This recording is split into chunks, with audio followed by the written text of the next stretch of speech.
Noheli mu ndimi z'amahanga izwi nka Christmas ni umunsi wizihizwa ku itariki ya 25 Ukuboza buri mwaka, ukaba ugamije kwibuka ivuka rya Yesu Kristo. Nubwo Bibiliya itavuga itariki nyakuri Yesu yavukiyeho, Kiliziya Gatolika yaje gushyiraho iyi tariki mu kinyejana cya 4 kugira ngo abantu bajye bibuka uwo munsi nk'umunsi mukuru w'ivuka rya Kristo. Yezu cyangwa se Yesu bitewe n'uko bivuga, umwana w'Imana nk'uko abakristo babyemera, yavukiye i Betelehemu ku mubyeyi w'umwari Mariya abifashijwemo n'Umwuka Wera. Abakristo bizera ko ivuka rye byazanye agakiza ku bantu bose. Ibi bikaba byaratumye uwo munsi w'ivuka rye uhabwa agaciro gakomeye. Muri 336 nyuma y'urupfu rwa Yesu, nibwo bwa mbere umunsi wa Noheli wagaragaye mu nyandiko z'Abaromani nk'umunsi mukuru wa Gikristo. Papa Julius wa mbere niwe wafashe icyemezo cyo gushyiraho itariki ya 25 Ukuboza nk'umunsi w'ivuka rya Yesu. Burya koko ngo ntakabura imvano, uyu mupapa akaba yarashyizeho izi tariki kubera izi mpamvu ebyiri z'ingenzi zikurikira. Iyo tariki yahuraga n'iminsi mikuru y'abapagani nk'uwitwa Saturnaliya, bityo Kiliziya iboneraho kuyisimbuza ibirori by'abagikristo. Kugaragaza ko Yesu ari umucyo w'isi mu gihe cy'itumba winter solstice, igihe izuba ritangira kongera kuboneka nyuma y'iminsi migufi. Havugwa byinshi uyu munsi, nifuje kukubwira zimwe mu nkuru zijyanye n'ivuka rya Yesu Kristo cyangwa se Yezu. Hariho umwami witwaga Augusto Cesar. Uyu yaje gutangaza buri muntu ko agomba kwiyandikisha mu mujyi wabo. Ibi byatumye Yosefu ajyana Mariya bajya kwibaruza. Icyo gihe Mariya yari atwite, ajyana n'umugabo we Yosefu mu mujyi wa Betelehemu. Bahageze ntibabonye aho barara, nuko barara mu kiraro cy'amatungo. Naho Yesu yavukiye, agashyirwa mu kavure akazwi nka manga. Abamarayika babwiye abashumba bari ku gasozi ko umukiza yabavukiye kandi bajya kumureba. Iyo nkuru irimo ubutumwa bw'urukundo n'amahoro ku bantu bose. Abahanga batatu bavuye iburasirazuba, cyangwa se abo twakwita nk'abanyabwenge, nk'uko tubisanga muri Matayo igice cya 2 umurongo wa 1 ugera ku wa 12. Nyuma y'ivuka rya Yesu, abanyabwenge batatu wise men bavuye iburasirazuba babonye inyenyeri idasanzwe, barayikurikira kugeza i Betelehemu. Mu kuza kwabo ntago baje imbokoboko, dore ko bazaniye Yesu impano. Harimo impano za zahabu, umunyuzi uzwi nka incense, ndetse n'imibavu itandukanye igaragaza urupfu rwe ruzaza. Iyi nkuru yigisha umuhati, kwizera no gutanga iby'agaciro. Ikindi utakibagirwa ku nkuru z'ivuka rya Yesu, umwami Herode yumvise ko havutse umwami mushya w'Abayahudi, ashaka kumwica. Abanyabwenge bamaze gusura Yesu ntibasubiye kwa Herode nk'uko yari yabibategetse, ahubwo baciye indi nzira. Ibyo byatumye Herode ategeka kwica abana bose b'Abayahudi bari munsi y'imyaka 2, agira ngo ahari Yesu nawe abigenderemo. Gusa Imana yakinze akaboko, ntiyabasha kumubona. Iyi nkuru igaragaza uko Yesu yarinzwe n'Imana hakiri kare. Inkuru y'abashumba. Abashumba bari ku gasozi mu masozi y'i Betelehemu, bumvise abamarayika baririmba ngo icyubahiro kibe ku Mana yo mu ijuru, kandi ku isi haba amahoro ku bantu yishimira, nk'uko tubisanga mu butumwa bwiza uko bwanditswe na Luka igice cya 2 ku murongo wa 14. Bagiye kureba umwana Yesu, baramwubaha kandi basubirayo banezerewe cyane.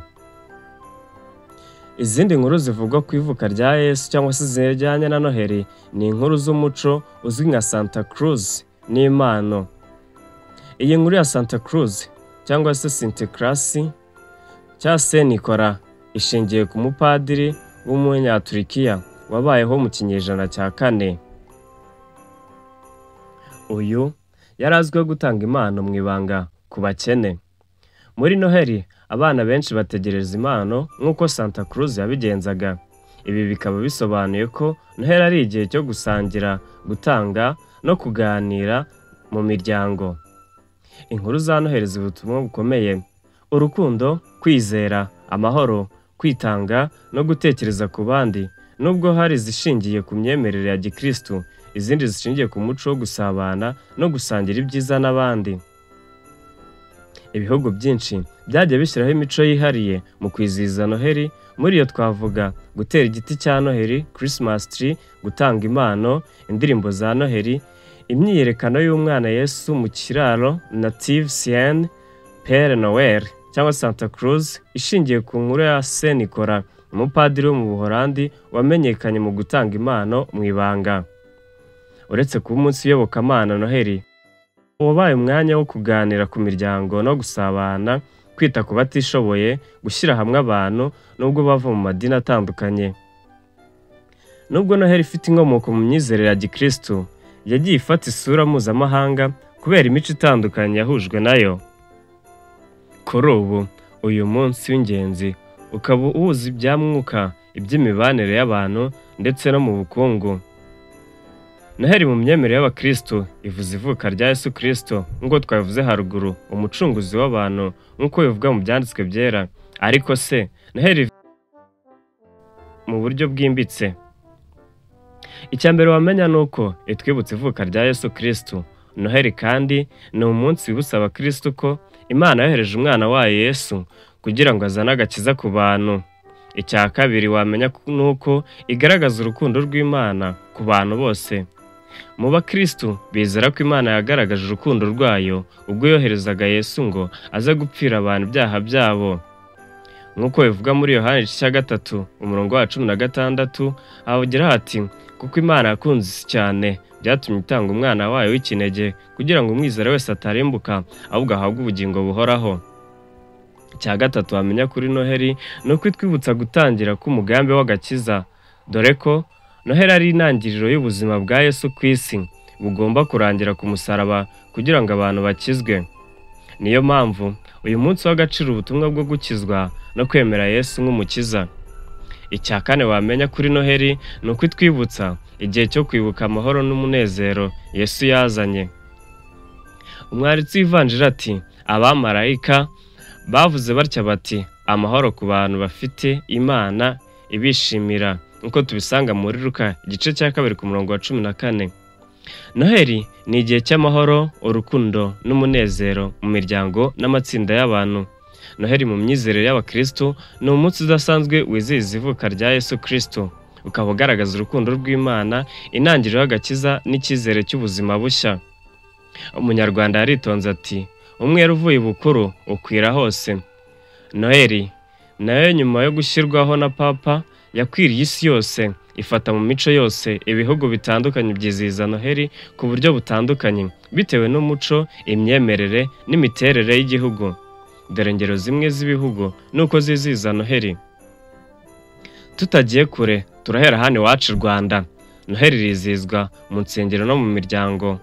Abantu bakambara neza, bakajya gusenga, bakaririmba indirimbo za Noheli. Mu ngo ho biba ari ibicika, dore ko habaho gufata amafunguro yihariye. Muri yo twavuga nk'imboneka rimwe, izo nta zindi, ni inyama, maze bagasangira n'imiryango n'inshuti. Hari n'abayigira umwanya wo gusura imfubyi, abarwayi ndetse n'abatishoboye. Turenze imbibi z'u Rwanda turajya mu gihugu cya Ethiopia, bo bizihiza Noheli ku itariki 7 Mutarama bakurikije itariki y'Abagiriki cyangwa se kalendari y'Abagiriki. Habaho amasengesho akomeye yo kwiyiriza ubusa, kwambara imyenda yera, ndetse hari n'imikino gakondo n'indirimbo za gikristo zizwi nka jena. Ibyo akaba ari byo biranga umunsi wa Noheli yabo. Twambutse inyanja ngari ya Pasifika ku mugabane wa Amerika, muri USA, Noheli irangwa n'imitako myinshi, ibiti bya Noheli, amatara, Santa Claus uzwi nka Père Noël, mu gihe bari gutanga impano ku bantu batandukanye. Hari ibirori binini mu miryango no gutanga impano. Abantu benshi bajya gusenga ku manywa cyangwa se nijoro, ibizwi nka Christmas Eve. Reka twigarukire Rwotamasimbi, aho n'ahandi ni mu gihugu cy'Ubudage. Bazwiho kwitegura Noheli hakiri kare, aho mu byumweru 4 bibanza baba batangiye kwizihiza ibizwi nk'ibyumweru bya Advent. Bafite amasoko yihariye ya Noheli, Christmas market agurirwamo gusa mu gihe cya Noheli. Ikindi ni uko bakoresha imitako gakondo, impano zikoze mu biti no kurya amakeke ya Noheli. Hakurya yaho ku mugabane wa Aziya turajya mu gihugu cya Philippine, aba nabo bazwiho kugira kirekire cy'ibirori bya Noheli. Guhera mu kwezi kwa Nzeri akaba aribwo batangira kwizihiza Noheli. Harangwa n'indirimbo za Noheli, ibirori by'ijoro n'amakoraniro mu nsengero. Bafite umuhango wa Simbanga Gabi, ayo akaba ari amasengesho ya nijoro y'iminsi 9 mbere ya Noheli. Mu gihugu cy'Ubwongereza nabo batanzwe bizihiza Noheli hamwe n'umunsi ukurikiyeho bita Boxing Day uba ku itariki 26 Ukuboza. Bagahana impano, bakarira bihagije, bakareba filime zigaragaza ubuzima bwa Yesu ubwo yari hano ku isi. Ikindi ni uko bafite umuco wo kohereza amakarita ya Noheli azwi nka postal, aba yanditseho ubutumwa butandukanye. Mu gihugu cy'Ubutaliyani wabo myizerere Katolika naho batanzwe mu kwizihiza Noheli. Hari imihango ya Gigatolika, misa za nijoro, kwerekana ivuka rya Yesu biciye muri filime ibizwi nka Nativite Scene. Impano zitangwa ku itariki ya 6 Mutarama, Epifani, bemera ko zizwana n'umugore akaba ariho zizana. Twakibaza byinshi ku bijyanye na Noheli, gusa kubera iki hari abatizihiza Noheli? Noheli ni umwe mu minsi mikuru ikomeye ku isi, aho abemera Yesu Kristo umwami n'umukiza bizihiza ivuka rye ku itariki 25 Ukuboza buri mwaka. Nubwo ari umunsi ukomeye mu myemerere ya Gikristo, hari abantu batayizihiza. Ibi bituruka ku mpamvu zitandukanye zishingiye ku myemerere, amateka n'imyitwarire y'abantu cyangwa se amadini. Reka dusuzume impamvu zitandukanye zituma hari abatizihiza Noheli. Impamvu ya mbere ni impamvu y'imyemerere y'amadini. Amatorero amwe ntabwo ayemera. Amwe mu madini muri yo twavuga nk'abahamya ba Yehova ntibizihiza Noheli kuko bavuga ko Yesu atavukiye ku itariki 25 Ukuboza, ko kandi Noheli ifite inkomoko mu myemerere y'abapagani. Bakaba bavuga ko Yesu yategetse kwizihiza urupfu rwe, atigeze azaba kwizihiza ivuka rye. Hari amatorero akomeza kuyiha agaciro nk'umunsi w'umuco atari uw'Imana. Inkomoko y'umunsi wa Noheli nayo nivugwaho rumwe. Abantu bamwe banenga inkomoko ya Noheli bavuga ko yaturutse mu birori by'abapagani bo mu Burayi, dore ko abo bari bazwiho kwizihiza izuba, Sun God cyangwa se Imana y'izuba. Ku iyo tariki ya 25 Ukuboza yari umunsi mukuru wa Sol Invictus, izuba ridatsindwa mu Banyaromani. Bityo bamwe bavuga ko Gikristo yahuriranye n'iyo minsi mikuru kugira ngo ihindurwe iya Gikristo. Impamvu zishingiye ku myifatire y'abantu nazo ziri mu bituma uyu munsi utizizwa n'abantu bose. Hari ababona ko Noheli ari nk'umunsi w'ubucuruzi, aho abantu bashishikarizwa kugura cyane, gutanga impano, gutegura ibirori bikabije, bityo ukaba utakaje igisobanuro cy'ukuri cy'umwimerere. Abandi batazihiza Noheli kubera ubushobozi buke cyangwa kutabona inyungu muri iyo minsi mikuru. Impamvu z'umuco n'amateka nabyo biri mu bituma Noheli itizizwa na bose. Mu bihugu bimwe na bimwe Noheli si umuco gakondo. Urugero twavuga nk'ibihugu by'Abayisilamu nka Saudi Arabia cyangwa se Irani. Noheli ntiyemewe ku mugaragaro kuko atari mu myemerere yabo. Hari ibihugu bidafite amateka y'imyemerere ya Gikristo, bityo ntibyaha agaciro gasanzwe uyu munsi. Dini cyangwa se abemera ko nta Mana ibaho, atheist, abadafite imyemerere y'Iyobokamana ntibizihiza Noheli nk'umunsi w'idini, nubwo hari abayiha agaciro nk'umunsi w'umuryango no gusabana gusa. Muri make, nubwo Noheli ari umunsi ukomeye ku bemera Yesu Kristo, si bose bayizihiza. Impamvu zitandukanye nk'imyemerere, amateka, umuco nuko yifashishwa mu bucuruzi bituma hari abantu cyangwa amadini ayifata nk'aho atari ukuri cyangwa se akayifata ukundi. Icyakora ku bayizihiza, Noheli igomba kuba igihe cyo kwibuka urukundo rw'Imana, ubumwe bw'abantu n'imbabazi biciye mu ivuka rya Yesu. Ni amahitamo ahabwa agaciro mu bwisanzure bw'imyemerere. reka nigire padiri cyangwa se pasiteri ubundi mbagenera ubutumwa bwa Noheli. Icya mbere, Noheli si ibirori gusa, ni igihe cyo gusubira ku butumwa nyakuri. Uyu mwaka Noheli iradusaba kwibuka intangiriro yayo nyakuri. Si umunsi gusa wo guhaha no kwakira impano, ahubwo ni igihe cyo gusubira ku mpamvu y'ukuri y'uyu munsi, ariyo urukundo rw'Imana rwaduhaye Yesu Kristo. Iyo nakita nk'insanganyamatsiko y'umwaka, urukundo ni umutima wa Noheli. Urukundo Imana yagaragaje yohereza umwana wayo kuri uyu munsi. Urukundo ni ugufasha abatishoboye, imfubyi, abasaza n'abakecuru, abahuye n'ingaruka z'intambara cyangwa izuba ry'imyuka mibi. Twibuke ko urukundo rutagurishwa, ahubwo rutangwa mu bikorwa. Mu minsi ya Noheli y'uyu mwaka, buri wese aharanire gukora igikorwa cy'urukundo kimwe byibura buri munsi. Niba ari ugufungura amafunguro mugenzi wawe utayafite, kwishyurira umwana w'umuvandimwe ibitabo, gutanga umusanzu muri santere y'abakene, ibyo nibyo Noheli ibwira isi. Ubutumwa bw'igihe cyose. Uyu mwaka Noheli idutera inkunga yo gutekereza ku bidukikije n'ubuzima ku isi.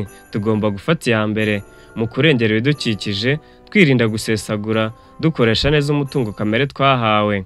Noheli si umunsi w'ibirori gusa, ahubwo ni umunsi wo gusubira ku butumwa nyakuri, ari rwo urukundo rudashira, amahoro arambye, gutanga no kubana neza n'abandi, kugirira neza isi dutuye. Ubutumwa bw'uyu mwaka ni tuzirikane urukundo, kuko Imana yadukunze, dushaka amahoro mu mutima wacu no mu bandi, dutanga kandi dukorera hamwe mu bumwe. Mu gihe isi irimo amakimbirane, intambara, ubukene ndetse n'agahinda, Noheli iratwibutsa ko amahoro aturuka ku Mana kandi akwiye kubaho mu mitima yacu. Yesu yavuze neza ati, amahoro ku bantu bafite Imana ibishimira. Dushaka amahoro muri twe no mu bandi. Yego, ntituzakemura amakimbirane yose y'isi ifite, ariko dushobora guhana imbabazi aho habaye amakimbirane mu miryango, kwimakaza amahoro mu baturage, tugirana nabo umubano mwiza, kwigisha urubyiruko gukemura amakimbirane mu bwumvikane.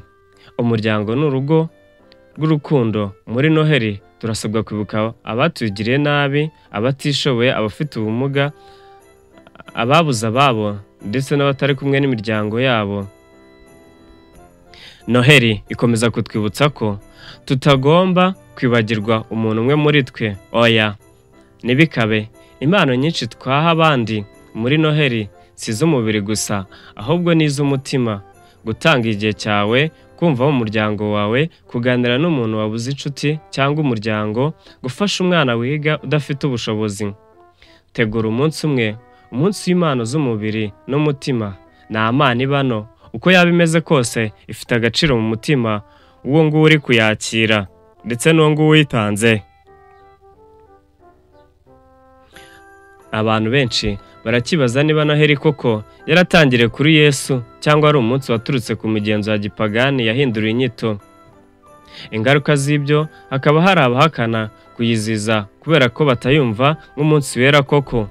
Nk'uko twabibonye, hari amadini atiziza Noheli kubera ko batayemera nk'umunsi w'ukuri ushingiye kuri Bibiliya. Gusa ndizera ngo hari umucyo na byinshi utari uzi kuri Noheli. Munyemerere nsoreza aha, tuzasubira mu kindi cyegeranyo. Uwo wumvaga yari Claudius. Amahoro y'Imana akomeze kubana namwe. Abiziza Noheli muzagire Noheli nziza, namwe abatayiziza mukomeze kugira ibihe byiza.